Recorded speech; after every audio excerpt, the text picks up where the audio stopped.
Hey everyone, welcome back to another semester of the Triple Play. This is Danielle. A lot has happened since our last show. The Vols became the Tag Slayer Bowl champs, which was really exciting. A good way to bring in the new year. Basketball team has started off really strong, men and women's.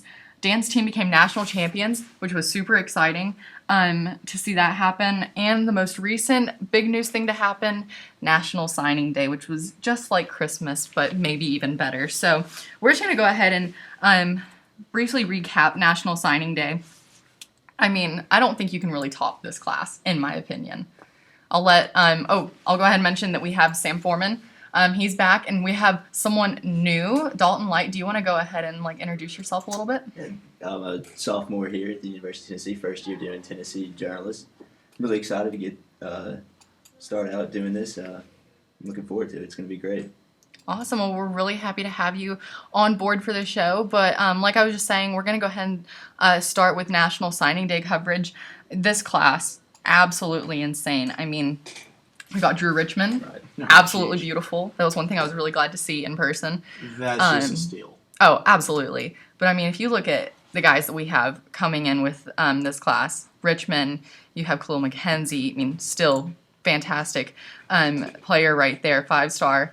Pretty much all across the board, except on ESPN, he's a 4-star from California. I mean, just going down the list, I could go through and name every single guy because each guy is bringing something huge to the table. But I think definitely Richmond and Khalil McKenzie are definitely two of the top ones that I think people are most stoked about. Oh yeah, I mean you arguably, sorry I can't talk today, bring in one of the best defensive tackles and one of the best offensive tackles in the class. Plus, look at what we brought in at quarterback. Mm-hmm. I mean, that's easily the best quarterback class in the entire country, and that's something Tennessee needed bad, and they got it. Yeah, they've always been able to recruit really well, and it helps that Butch Jones really knows what he's doing. And bringing in a couple of JUCOs like Alvin Kamara and Justin Martin. I think Justin Martin might be the answer to the other side of the corner behind Sutton, and then Kamara will be a great spellback for Hurd. Definitely. And one signing that really made me happy was seeing Zach Jancic come onto the team. His dad, of course, is on the coaching staff, but he plays here at Catholic, so it's nice to have a local name on the Vols team. Plays basketball at Catholic as well as football. So really good athlete there. He's coming in as quarterback, 6'5", 195 pounds.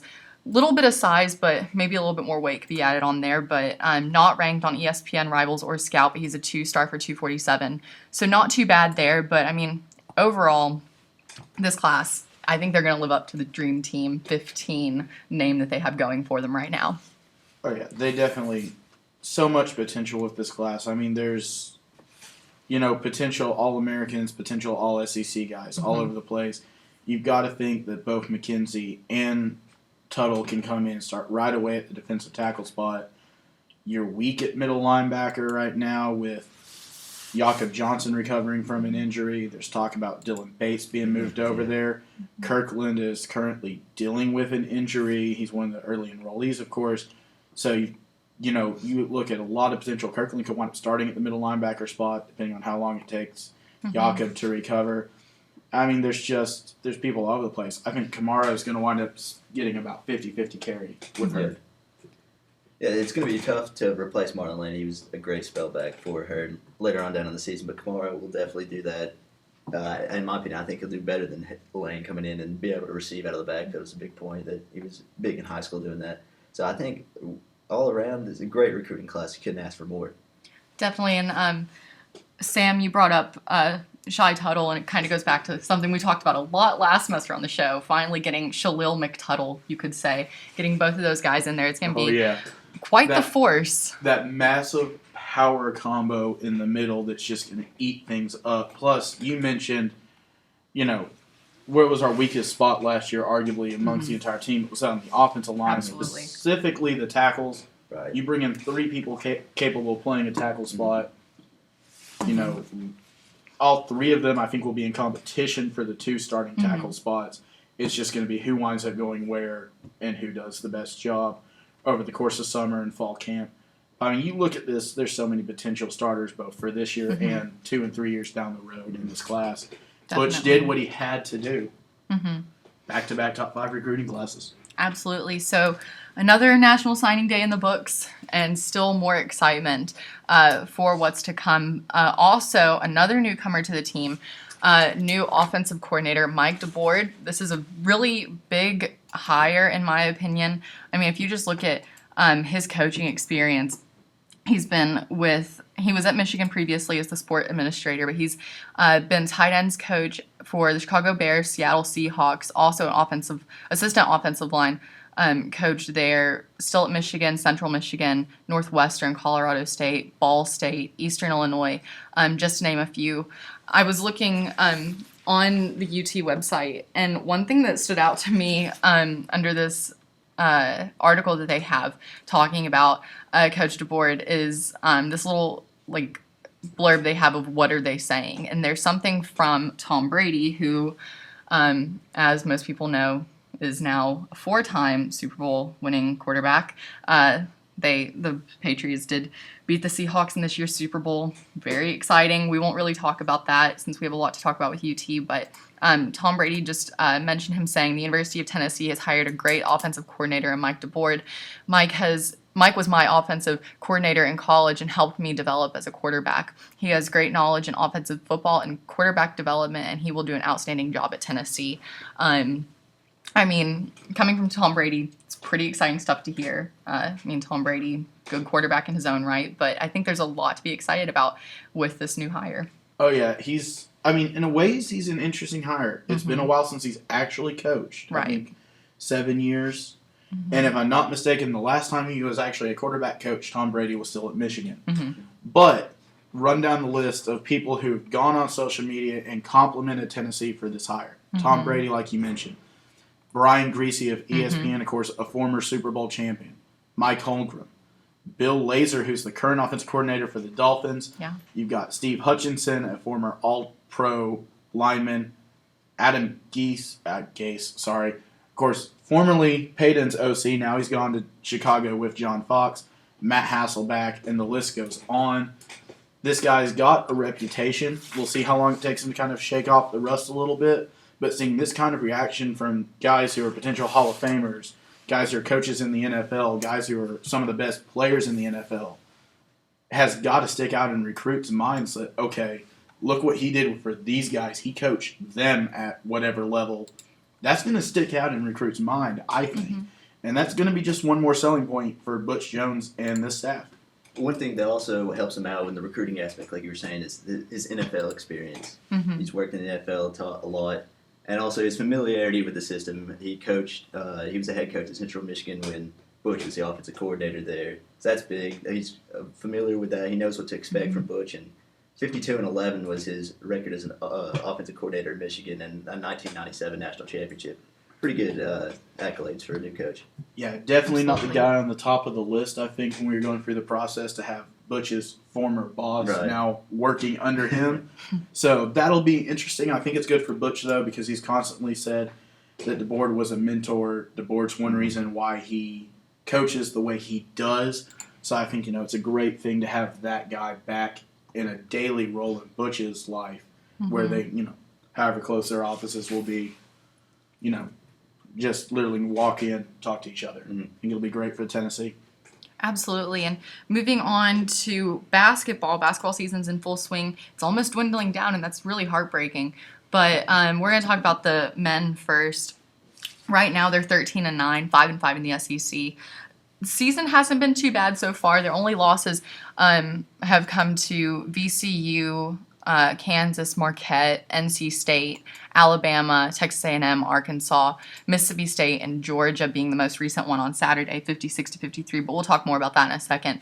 But I think overall for the start of the season, hasn't been too bad. We've had really close games. I feel like that's something that the Vols are really making sure they can keep up with this season, not trying to get too far out of stretch, whether it's winning or losing, but just looking at the list for their losses, most of them have been close, especially in SEC play. I mean, if we're finding a way to stay close in the SEC, right now we are 500 in the SEC, grant that, but still, overall for the start, not too bad. I mean, you have some really solid wins, Missouri, South Carolina, Auburn, that was the big one, Bruce Pearl coming back to town and everything.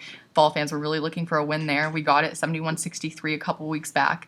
Really exciting, very exciting game, beating number 15 ranked Butler back in December, 67-55. I think that was probably one of the most exciting games I've seen in a while. But I think the Vols are really making this season exciting. Yeah, I mean, with the style that Donnie brings to Tennessee, it's very similar of the early style, especially of the Pearl era. Mm-hmm. And, this style, it may give up a lot of big points every once in a while, but it's also capable of creating a lot of offense and keeping you in games you shouldn't be in and winning games you shouldn't have been in. K-State's another good one. You split the series season with Arkansas, and you almost took the game at Arkansas, plus the game here. You look at the NCAA record, they're going to need to play really well, if not win out the rest of the way in the SEC, and do really surprisingly well in the tournament, probably to have a shot at even, a last four in situation or a first four out.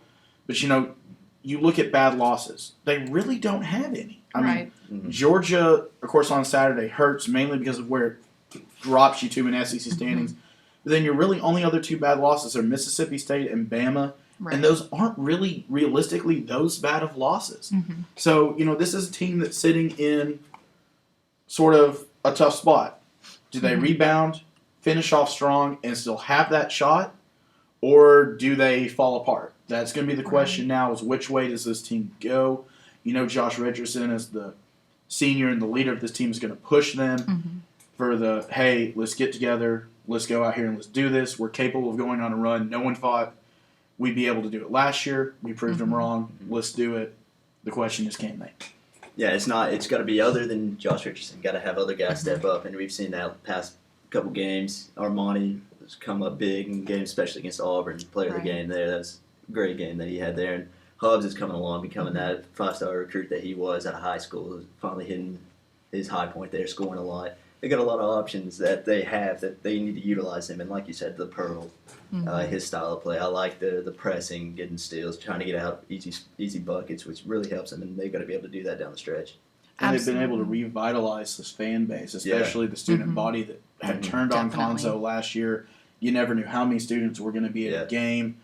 Donnie Tyndall has come in and revitalized the student support for this team. And that's only going to help them with their remaining games back here at Thompson Bowling Arena. Definitely. And Dalton, you mentioned Armani Moore, and we're going to go ahead and use that as a segue into the Georgia game. Big game for Armani Moore, 16 points, 4 rebounds, 2 assists, 2 steals, 2 blocks. Not bad numbers there from him. Low-scoring game, 56-53 against Georgia. Tough loss in Athens, but, still finding a way to keep it close. But something that really jumps out is how Josh Richardson did on the night. I'm pretty sure he had, 2 points? Yeah, 2 Super points. low. I don't think most people were really expecting that to happen from him. He just couldn't get shots down. Don't know what it was, but I think his 2 shots came towards the very end of the game, if I remember correctly. Yeah, so 30 seconds remaining. Right. So, just kind of an unusual game. Granted, still really close, but, 3 points. It's arguably the worst shooting performance of Josh Richardson's career. And, you don't expect that kind of performance for him. The question hasn't been, is Josh Richardson going to show up for Tennessee? He's shown up 99.999% of the time. The question's been, who else is going to show up to help score the ball? It's been Moore on some nights, Punter on others, Hubbs on others. It's never been the same guy necessarily 2 nights in a row. But you saw people. Willie Carmichael had some big moments at times, in that game against Georgia. Hubbs is finally starting to use his athleticism. But here's what sticks out to me that's more bizarre even than just 2 points for Josh Richardson. Didn't even go to the free throw line. How does Josh Richardson not draw a foul or 2 to get to the line? With his play, that's even more bizarre than the fact he scored just 2 points. It was a tough shooting night for him. He was 0 for 11 from the field. But one thing that stayed on my mind was we were out rebounding this game. In the past couple games, we have been dominating on the boards. Auburn game, we just really manhandled them inside, getting rebounds. But this game, we out rebounded 31-21. It was tough inside for us in that game. Definitely. And looking ahead at the rest of the season, On the 11th, we'll be playing Vanderbilt at Vanderbilt. It's a 9 o'clock game. Some other games coming up. LSU on Valentine's Day should be exciting, but I think what most people are looking forward to, and I know I'm looking forward to it for those who are still joining us from last semester and previous year. My dad is still a Kentucky fan. I'm still trying to change him to a UT fan. It's not going to happen anytime soon, it looks like, but we will be playing Kentucky on the 17th. Big Tuesday game, 7 o'clock tip, it looks like. So I think that's one game everybody's looking forward to. Kentucky, they're still undefeated in the conference. They're 23-0 overall. They've been the unanimous number one, just like ESPN has been saying every week on Mondays at 1:25 if you get the SportsCenter updates, which I'm counting. But, I mean, is there any way to stop Kentucky? We'll go ahead and open that up for SEC talk. So. Well, I mean, Kentucky's beatable. I mean, I don't think they're going to get through I think they can get through the SEC regular season unbeaten, possibly. I don't think they get through both the regular season and the tournament unbeaten. For Kentucky, if they really want to win a national championship, having a loss is better for them than not having one. Because if you get in that situation where you're down late, looks like you could lose in the tournament, if you don't have that experience with a loss and those experience in close games like they've had some as of late, it's going to be tougher to come back and win that game. And with Tennessee's style, like we mentioned earlier, they could be in this game, especially if they can, get a win at Vanderbilt, which is very possible, get a win against an up-and-down LSU team in Thompson-Boling Arena on Valentine's Day. Folks, come out, support, and bring your dates to Thompson-Boling Arena. It'll be a great Valentine's Day. True. They could wind up beating Kentucky. I'm not saying it's going to happen. I don't think the odds are great right now. But if they can get some of that momentum they had earlier going, they play a style that can give Kentucky problems. They do. The one thing that troubles me in that is the matchup inside with that. Kentucky boasting the tallest front line, taller than most NBA teams. I think Portland Trailblazers are the only team that has a taller front line than Kentucky does. And we've got Armani Moore starting at the 4, and he's 6'4", converted point guard. Never saw that judge go. Yeah, but he's really turned out well in that position. He's really muscling around in there. But that's the troubling part for Tennessee in this game is how can they go up against Kentucky's size? Definitely, and also just the playmakers that they have. I mean, Aaron Harrison, he dropped 23 points against Florida this weekend. And I mean, Devin Booker, freshman, who's just, I'm not going to lie, his shot is one of the prettiest shots I've seen in a while. Yes. His three-point form, I can't describe the beauty that's found in that. But, I mean, he's been averaging 10.7 points per game. Booker has. Harrison's at 11.5 points per game. I think it's going to come down to stopping those two whenever it comes to shooting, especially Booker on the outside. Oh, yeah, and which Harrison do you have to stop? If you stop one of them, the other one can easily go off. I mean, they're almost, obviously they're twins, but, their game is so identical when you would expect maybe a few things to be slightly different. They're both capable of going out and having the same kind of performance every single night. Right.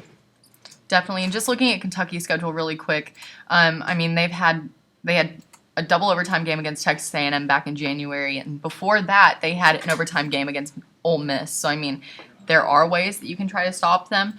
Those games were some of the closer ones. The one against Florida, 7-point win. Looking over at their game against Georgia right before that, only an 11-point win there. So, I mean, teams are finding ways to stop Kentucky. I know there's some injuries right now on the team. It's kind of slipped my mind who is hurt exactly, but I mean, I think there could be a slide coming in with Kentucky, but that's just my opinion. But looking at their schedule, they play Tennessee on the 17th, then they'll finish out the season playing Auburn, Mississippi State, Arkansas, who's ranked number 24 right now, Georgia, and then they'll finish off the season at home against Florida. So still a lot to look forward to. Like I said, Kentucky is number one, not only in the SEC, but they are number one in the NCAA right now. Virginia is number 2, Gonzaga number 3, Duke at 4, and Wisconsin at 5. So, I mean, these are names you're used to seeing whenever it comes to top teams in the NCAA basketball world. But, I mean, is there a way to stop Kentucky? Maybe. Has it happened yet? Maybe we're close. So we're going to go ahead and move over to the Lady Vols, who have also had pretty much a stellar season thus far. They're 20-3 right now, 10-0 in SEC play. Their only losses, Chattanooga and Texas, which we talked about last semester. Still kind of tough to look back at those. They lost to Notre Dame 88-77 in January. Really close game there. Notre Dame's they were number 6 at the time, so I mean, still very surprising. But 11-point game, not too bad. The Lady Vols just came off of a win yesterday against Florida, 64-56. I don't think many people were surprised by that win. I mean, Lady Vols, they've just really started off strong, and I think yesterday's game also proved that. Oh, yeah, I mean, the Lady Vols have proven to be one of the best teams in the country once again. Mm-hmm. You mentioned 20-3, 10-0 in the SEC right now. This is the 39th year where Tennessee's had 20-win season. Right. I mean, that means they've had more 20-win seasons than anyone in this room has lived years on this earth. They're 13-0 at home. They're 17 straight in the SEC, I think. They beat Stanford. They beat Oregon State, Rutgers, Texas A&M, Kentucky with another big matchup against Kentucky left. Of course, you still obviously got the South Carolina game coming up, which may be the biggest SEC game in women's basketball history in the SEC. But you look at losses when you start talking tournament record. Okay, we've mentioned the 3 losses. Texas, not a bad loss. Notre Dame, not a bad loss. The worst of the 3 is to UTC. Right. Okay, UTC's not a bad loss by any means right now with the season they've had. I mean, they've been ranked in the lower half of the 20s in the top 25 since 4 or 5 weeks into the season. Somewhere right around the time when they beat us, as a matter of fact, I think. Right. We've seen Isabel Harrison, Bashara Graves join the 1,000 point club. Ariel Massengill's close. This team has gotten plays from everybody. Right. We've seen they do best when Izzy gets off to a fast start and plays well. But even when Isabel struggles, people step up and make it happen. Yeah, they do step up. They've got 5 players right now close to averaging 10 points a game right now. So that's really good. You got to have a nice spread across that. And coming off the bench, big players, Andrea Carter and Jordan Reynolds, they've always been coming off strong. They're always coming off the bench and allowing the starters to get a break, and they're coming in and taking over the games when they have to and providing the spark that they need. They've been near perfect at the free throw line almost every single game, especially as of late. Okay, that's where games can be won and lost. Is at the strike. Get those free points. They're taking advantage of them. Yeah, and you guys mentioned Isabel Harrison, 17 points yesterday. Not too shabby for her. 17 points, 7 rebounds, 2 blocks. I think that's pretty much what we're used to seeing, but I think the one thing that was surprising yesterday was Lady Vols going into halftime trailing 30-28. So, I mean, there was a huge turnaround coming into the second half, but hopefully Lady Vols can keep up with the rate that they're going at right now. Definitely not disappointing. They are number 2 in the SEC. You could technically say that they're tied for first place because they're also undefeated, just like South Carolina, but those 3 losses do hurt that standing a little bit. South Carolina, number 1 in the nation. But if you look at the women's standings for the SEC, you have so many ranked teams right now. South Carolina, number 1. Tennessee, number 6. Mississippi State, number 19. Kentucky, number 12. Texas A&M is at 13, and Georgia is at 21. So, I mean, to have this many ranked teams in the women's part of the SEC is pretty exciting. Yeah, I mean, it is. The SEC has never necessarily been the strongest league in either men's or women's basketball compared to, say, where it is in football, and at times where it's been even in baseball. Right. But women's basketball in the SEC is getting better. It's getting more competitive. This is clearly no longer Tennessee and whoever else wants to fight it out for second place. The South Carolina-Tennessee game could be the biggest game in women's SEC history for basketball. And, of course, South Carolina, who knows what their record's going to be when we get to that game. They've got a big game against number 2 UConn coming up, which arguably will probably settle who winds up the number 1 overall seed unless these teams have losses they shouldn't have occurred to them. But, I mean, it's just amazing to look at it. I mean, Kentucky, another strong year once again for them. Mississippi State's improved. Definitely. Yeah, I mean, everybody's doing great right now. And even teams that aren't ranked in the top 25, we can see almost every team get in the tournament. Definitely. And looking over at the rest of women's basketball, like we've already mentioned, South Carolina is number 1, UConn's number 2, Baylor at 3, Notre Dame 4, Maryland 5, and then Tennessee's right there at the 6th spot. I mean, overall, it's kind of the same with the men's and women's. You're so used to seeing these names in the top 25 consistently. But looking at this, we already mentioned Chattanooga. They're number 21 in the nation right now. That's not too shabby for them. But other teams that kind of jump out at me, Princeton, seeing them there for the women. South Florida, they're 25, they're 19-4 on the season right now. They weren't ranked previously, so that's really exciting, and this just came out today. But, basketball season's getting to that point. We only have next month until it's March Madness, and it's going to be very exciting, I think, for the men and the women's. But we're going to go ahead and look over at Lady Vols softball. They just had a series in Kennesaw State playing in the KSU Classic. Very exciting. 4 big wins to start off the season, so they're now 4-0. They beat Ohio 5-0, Dayton 9-0 with a run rule there, Kennesaw State 13-5 with a run rule there as well, and Northern Kentucky 15-2. So just progressing along. It looks very nice for the Lady Vols so far. Well, and they did it with a mix of good pitching and power at the plate. Mm-hmm. They had the doubleheader on Friday versus Ohio first, then Dayton. Rainey Gaffin, 5 home runs, 7 RBIs, something like that. Yeah. In just one day. I know 7 RBIs is right. The home run I may be off on. Everybody just hit the ball crazy. I think they had more home runs than any team in the tournament. But they also got it done from the plate.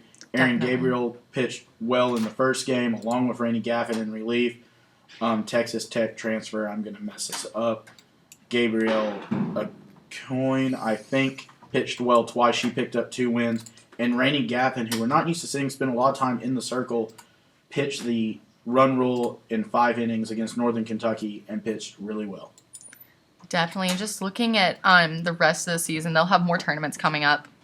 They'll be going to Tampa this weekend, then they'll be going out to California the weekend after that. And then the first home game for the Lady Vols will be on the 24th of February against Georgia Tech. It's a 4 o'clock start. I'm really excited for the Lady Vols this year. I think it'll be another exciting year, especially if this weekend is any correlation to what's to come for the Lady Vols. I think there could be a lot of excitement there. The first SEC matchup, we'll go ahead and note that for the Lady Vols will come in March whenever they go down to Columbia to play South Carolina. So that should be really exciting. It's usually always really exciting with the Lady Vols. But moving over to baseball, baseball season will be starting up this Friday as the Diamond Vols head over to Miami to play against Florida International. There's a lot to be looking forward to with this baseball team, I think, this year. Last season was really strong overall. This season, I think one of the biggest matchups, in my opinion, that we're going to be seeing is going to be coming in late April against South Carolina. South Carolina is always a solid team. Oh, yeah. It'll be good to have them in Knoxville. It'll be good to have some familiar faces back around here. A friend of mine, Will Crow, who I always have to give a plug to. Last year, I did it almost every time he was SEC Pitcher of the Week, Player of the Week, Freshman of the Week. Have to give him a little plug. Pigeon Forge High School graduate. Who pitches for South Carolina. It'll be nice to have him up here. But, last season, the Vols were 31-23 overall, 12-18 in the conference. So not too shabby there, but I think there's a lot to look forward to with this baseball team this year. This is the year I really think Serrano and his staff prove they've turned things around at Tennessee. Mm-hmm. They've gotten some of the recruits now. They build up the roster. They've now got the experience from some of the great recruiting classes they had earlier in their start of the Serrano era here at Tennessee. This year, I think you see Tennessee. I'm not going to say they're going to go out there. They're going to win the national championship. They're going to win the SEC. This is the year where I think you can see them make that push at least into the top half of the conference, if not maybe in that 4 to 5 range. AJ Simcox, he's a junior now. He's got maybe more experience than anyone else on the team as far as reps and playing in games. He's going to be a leader for us. Mm-hmm. You've got guys coming back from injury who are strong. Christian Stewart, the year he's had, he's been all over the place. He's played all over the place, gotten nothing but positive things said about him. This is a team that, is dangerous. They can do something in the SEC this year. And I think this is the first time for a while we can see Tennessee make it back into the postseason, not just for the SEC tournament, but for the NCAA tournament.